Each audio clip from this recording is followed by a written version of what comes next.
share and subscribe to Vishwasam.in। युवा मित्रों, मुझे बताओ, ये कश्मीर जो है हमारा है या नहीं है? अरे जोर से बोलो, है या नहीं है? धारा 370 हटनी चाहिए थी या नहीं हटनी चाहिए थी? एक कांग्रेस पार्टी तुष्टीकरण की राजनीति के कारण धारा 370 हटाती नहीं थी। मोदी जी ने एक झटके में धारा 370 को समाप्त कर दिया।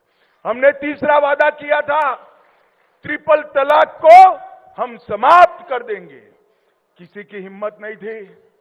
लाखों करोड़ों मुस्लिम माताओं बहनों के साथ अन्याय होता था। मुस्लिम की बात करने वाले, माइनॉरिटी की बात करने वाले मुस्लिम माताओं की आवाज नहीं सुनते थे। मोदी जी ने ट्रिपल तलाक को समाप्त कर दिया और देश में सभी को अधिकार मिला। मोदी जी ने कहा था कि हम महिलाओं को 33% आरक्षण देंगे। कांग्रेस पार्टी सालों तक सत्ता पर रही, परंतु उनको 33% आरक्षण रिजर्वेशन नहीं मिला। मोदी जी ने विधानसभा और लोकसभा में मातृशक्ति को 33% रिजर्वेशन देकर मातृशक्ति का सम्मान करने का काम। और अभी कल ही हमने कहा था हम सीएए लाएंगे।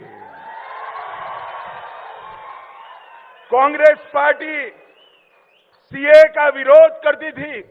आजादी के वक्त से कांग्रेस पार्टी और हमारे संविधान निर्माताओं का वादा था कि बांग्लादेश, अफगानिस्तान और पाकिस्तान से जो शरणार्थी आएंगे, जो वहां की प्रताड़ना झेल कर आएंगे, उसको हम नागरिकता देंगे। मगर तुष्टीकरण की, वोट बैंक की राजनीति के कारण कांग्रेस पार्टी इसका विरोध करती थी। लाखों करोड़ों लोग पाकिस्तान से और बांग्लादेश से अपना धर्म बचाने के लिए, अपना सम्मान बचाने के लिए इस देश में आए। उनको नागरिकता नहीं मिलती थी। अपने ही देश में वो नागरिकता के बगैर अपमानित होते थे। नरेंद्र मोदी जी ने हिंदू, बौद्ध, जैन, ये सारे सिख, ये सारे लोगों को नागरिकता देकर उनका सम्मान करने का काम नरेंद्र मोदी जी ने किया। भाइयों और बहनों, हमने इस शरणार्थियों को सम्मानजनक जीवन देने का काम किया है। उनकी संस्कृति, उनकी भाषा, उनका धर्म, उनके परिवार की महिलाओं का सम्मान, उसका रक्षा करने का काम किया है। और आज से, कल से इस देश में आया हुआ हर एक शरणार्थी मेरे और आपके जितना ही अधिकारी है इस देश पर। यह अधिकार हमने इनको दिया है।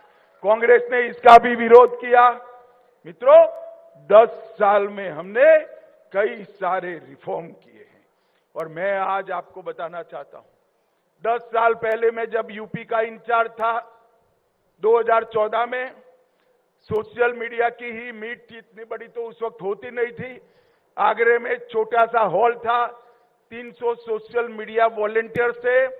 सारे लोग कहते थे हमारे लिए फोन बड़ा महंगा पड़ता है और डेटा का रेट भी बहुत ज्यादा है, इसलिए हम सोशल मीडिया पर ज्यादा काम नहीं कर सकते।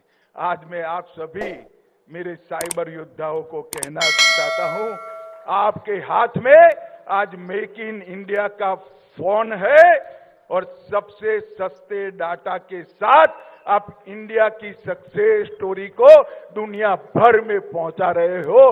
ये डिजिटल क्रांति नरेंद्र मोदी जी ने लाई। Like, share and subscribe to Vishwasam.in।